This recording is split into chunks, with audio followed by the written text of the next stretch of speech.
నమస్తే. Welcome to golden screens. ఒకానొకప్పుడు గౌరీదేవి ఈశ్వరుని భర్తగా పొందాలని ఎంతో కోరికతో ఉందట. గౌరీదేవి కోరిక తెలుసుకున్న త్రిలోక సంచారి అయిన నారదుడు అట్లతది నోము నోచుకుంటే శివుణ్ణి భర్తగా పొందగలమని నోము గురించి వివరించాడట. అప్పటి నుండి ఈ వ్రతం ప్రతి సంవత్సరం ఆశ్వయుజ బహుళ తది నాడు చేస్తారు. అట్లతది ముందు రోజు రాత్రి గోరింటాకు పెట్టుకొని తది రోజు తెల్లవారుజామునే లేచి పెరుగన్నం, గోంగూర పచ్చడి వంటి అధరోలతో భోజనం చేశాక తాంబూలం వేసుకుంటారు. ఆ తర్వాత తలంటు పోసుకొని కొత్త బట్టలు వేసుకొని పగలంతా పాలు పళ్ళు తీసుకుంటారు.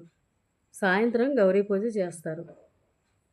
10 అట్లు తిమ్మనం గౌరీదేవికి నైవేద్యం పెట్టి ముత్తైదువులకి 10 అట్లు తిమ్మనం తాంబూలం ఇస్తారు. పెళ్ళైన స్త్రీలు ఈ వ్రతం 10 సంవత్సరాల పాటు చేసుకుంటారు. అనంతరం ఉద్యాపన కోసం 10 మంది ముత్తైదువులని పిలిచి వారికి వాయనం ఇస్తారు. సాంప్రదాయమైన ఈ పండుగను ఆంధ్రాలో అట్లతద్ది పేరుతో చేసుకుంటే ఢిల్లీ, పంజాబ్, హర్యానా, రాజస్థాన్, జమ్మూ, మధ్యప్రదేశ్, ఉత్తరప్రదేశ్లో కర్వాచౌత్ పేరుతో జరుపుకుంటారు.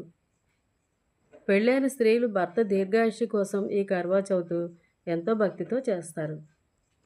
పగలంతా ఉపవాసం ఉండి సాయంత్రం సామూహికంగా పూజలు నిర్వహిస్తారు.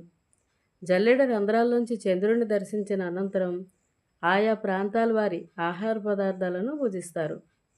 మహిళలు ఉద్యోగ వ్యాపారాల్లో ఎంత పురోగతి సాధించినా ఇలాంటి సాంప్రదాయ వేడుకలకు ప్రాధాన్యత ఇవ్వడం ఎంతో ఆనందించదగ్గ విషయం.